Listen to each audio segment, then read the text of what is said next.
Bucko means, people probably wonder what the Bucko part is, but it's burn camp for kids in Ontario, and it's a camp for burn survivors between the ages of 7 and 17. The children that come to our camp are children that have required 2 weeks for a burn injury. We feel and know that 2 weeks usually is a period of time that would indicate to us that it was an injury that was quite severe. What we do is we invite all the children in Ontario, in terms of the contacts we have through the hospitals. They are all invited, and if they are interested in coming to camp, then we send them further information. Me being burned at the age of 14 in a motorcycle explosion, keeping me in the hospital for 8 months, which was difficult, having over 50 surgeries. But after 8 months, getting out of the hospital, I actually stayed in the house for 2 years. And I think about what a camp designed for burn kids would have meant to me back then in my recovery. There's no way I can't be here. I think what's really important for the kids and how they benefit and through their experiences here is it allows them to be themselves. They can come up here, they can see that they're not the only kids that have some scarring and some burns. You know, they can be their own self. They can be kids. You know, you can pick these kids up and throw them in the lake. They're normal kids, you know, and that's very good for me to have self-confidence, a comfort level in dealing with burn survivors. A lot of people have, they may have minor burns, but I feel comfortable because I'm knowing this. I can talk to people here that have the same thing as me, and they know what I'm going through. There's no difference. We're all kids and we're all having fun, and to be happy, and we don't have to deal with other people saying, ooh, what's that? We're always evolving the program for the special needs of these children, and more so from a program standpoint than from the point of view of facilities. One of the things that we did do was on our climbing wall, we made a more inverted wall part of it so that it was easier for the children who didn't have complete use of their hands or limbs.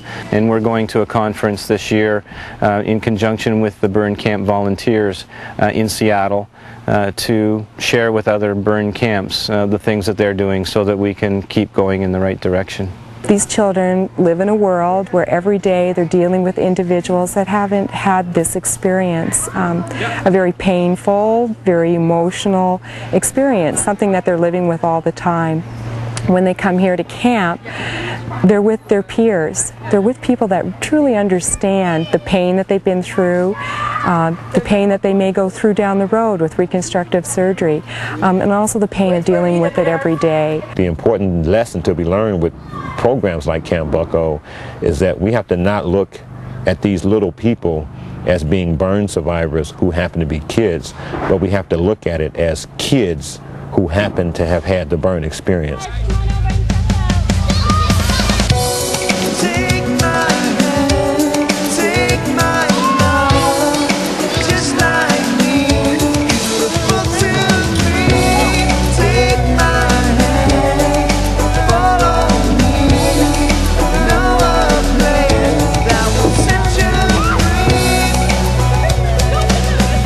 It'd be so much fun just to be here all summer. I mean, I love it up here. The overnights, everything. It's like the best. Put your trust in them. Trust in them. Wanna be your friend. Going for your team. Smile together. Smile together. Never feel alone.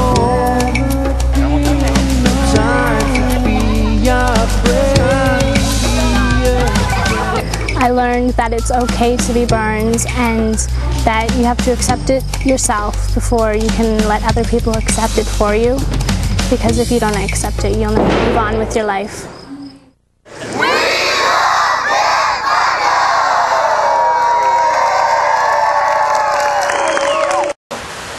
And they're just regular kids.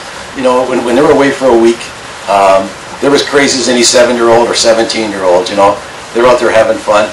One of our young lads last year, excuse me, he's an amputee. He lost both his feet in a fire, and he was in the water walking around with his Crocs on because he couldn't feel his feet. He didn't realize that his prosthetic leg had come off in the water until he fell over. And then he starts yelling for me. He's in looking for frogs in the water.